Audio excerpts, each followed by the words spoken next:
YouTube, what's going on, y'all? It is I, Tevin El Chapo. Friends call me Chop, and we are back with another review. This time, we're talking about Future and Metro Boomin's new album, We Don't Trust You. Metro and Future are two musical acts based out of Atlanta that at this point need no real introduction. Metro Boomin and Future have been curators of many hit records in the hip-hop genre for years now, not only together but also as individuals as well. With Metro coming off of his producing work for the Spider-Man Across the Spider-Verse soundtrack that came out last year and his Heroes and Villains album that came out the year before that, and Future coming off of his I Never Liked You album that came out in 2022, also the very first album review that we ever did on this channel, gang. Yeah, crazy how things come full circle sometimes. So if you've been listening to Future, you've been listening to Metro long enough, you know that they've been collaborating with each other for as long as they've been in the music scene at this point. They have many hit records under their belt. They have many songs that they've done, not only, like I said, with each other, but as individuals that end up being hit records. So coming into this album, I was deeply excited. You know, I've been a fan of both of these artists, especially together for some time now. They've never disappointed me in the past when they collaborated. And after listening to this album, I must say that it doesn't disappoint at all. Now, here's the thing about my opinions with this album. Now, as much as I have enjoyed it, I must honestly say that there isn't anything here that you wouldn't have already noticed if you had been a fan of Metro and Future up to this point. There's no beat switches that are particularly significantly different than anything that Metro has done in the past. There aren't any flows or cadences that Future hasn't necessarily used in the past. There also aren't any real collaborations between features that you would necessarily consider different. We have The Weeknd on the Young Metro track. I think that his background vocals were pretty amazing. I think that having Abel around is always dope, you know, especially with him and Metro always having such a great collaboration. You got Like That with Kendrick Lamar, which is the song that everybody's talking about for the Kendrick Lamar verse as he dissed Drake and J. Cole. I think that's another dope song. Metro kills the beat. Future does his thing, of course, and then Kendrick just went bananas, man. I'm really, as a Cole fan, as a fan of J. Cole, I'm really looking for a response for that.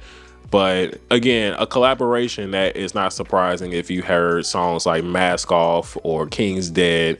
Then you know Future and Kendrick have been collaborating in the past before. You got Travis Scott on two different songs. Not only is he on Cinderella, but he's also on Type Shit with Playboi Carti. Now, honestly, I think Type Shit is my favorite out of the two Travis Scott songs on this album.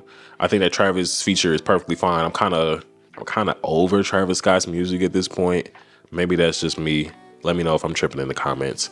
But nevertheless, I do think that Type Shit is a nice beat. I like the switch up. And then Playboi Carti exists. I don't want to go into too many tangents on this review, but Playboi Carti is an anomaly to me at this point, right?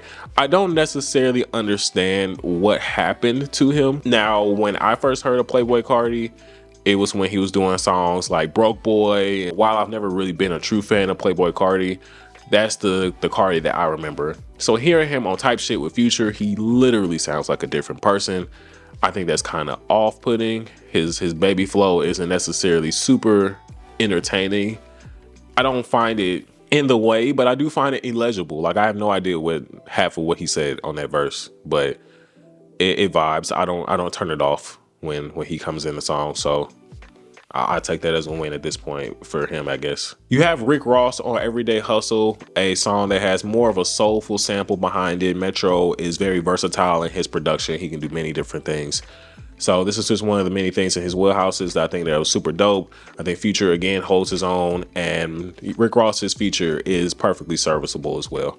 So yes, as you can see, I'm not really going in too much depth about the entire album. As much as I enjoyed it, there isn't really too much here that, again, you haven't heard if you are a true fan of these two artists already. A lot of the styles of production that Metro is using are very similar to the things that he did on Heroes and Villains, which is not necessarily a bad thing. And it's not necessarily saying that it sounds the same as Heroes and Villains either. I can definitely tell how he switched up the production to kind of cater to Future as a good producer should, but it is very much similar to a lot of the other things that they've done over the years, just off the sheer amount of music that they have together.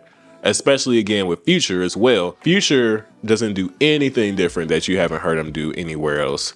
But his vibe, his flows, his cadences are very hypnotic in these types of scenarios, which is why I keep coming back to them. So it kind of sounds like I'm downplaying this album, or I'm saying that it's a lot of typical stuff, which it kind of is to an extent. If it ain't broke, don't fix it. You know what I mean? So I think that with that mentality, it's definitely a solid project. I, again, don't want to get too deep into all the different songs because there isn't really too much for me to really talk about. As I mentioned before, Young Metro, I would say Type Shit, Like That. Those are songs that I would consider to be super duper highlights for me. I will also throw in Slimed in as well. I like how very monotone and neutral Future can be on these types of productions because it helps to highlight the production a little bit more, if that makes sense. I think that if Future was trying too hard, which, I mean, if you listen to the album, he's not trying that hard for real. But if he was trying too hard to take the attention away from the production, it wouldn't necessarily feel like a collaborative album.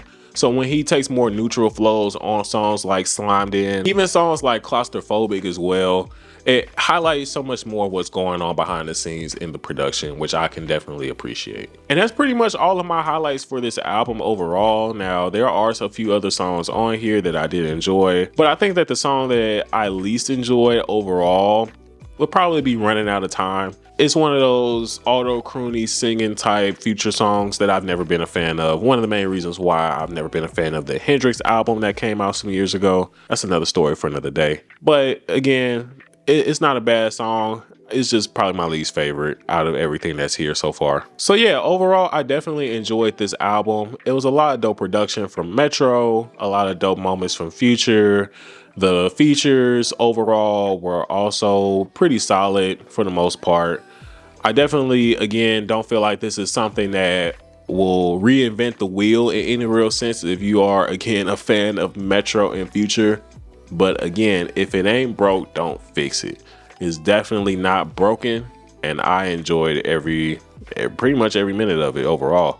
Even the parts that I didn't particularly care for as much, there were still more highlights than there were misses for me. So if I had to give this a rating, I probably would give this 4.5 flames out of 5. You know, it's definitely not perfect, and this is definitely strictly off of my personal opinion. But when Future and Metro are together, they always seem to make magic somehow, some way. And I can appreciate them not only being comfortable where they at musically to the point where they can provide quality music seamlessly, effortlessly, but that they're also willing to push the envelope in terms of what they're able to do, especially Metro as a producer. So I'm more excited to just hear more music from them. There should be a whole nother album that they should be creating as well besides this. So I'm super excited to hear that as well. And this is definitely a dope time, and it's definitely been in my rotation ever since it came out. But hey, these are just my opinions. Have you heard We Don't Trust You by Metro Boomin and Future? What do you think about it? Let me know in the comments below for sure. Also, don't forget to like this video for more videos like this. Also, don't forget to subscribe to the channel. Hit the bell notification as well, so every time we drop videos on the channel, you'll be already on it. So again, my name is Tevin El Chapo. Friends call me Chop, and I'll see y'all next time. Peace. Metro!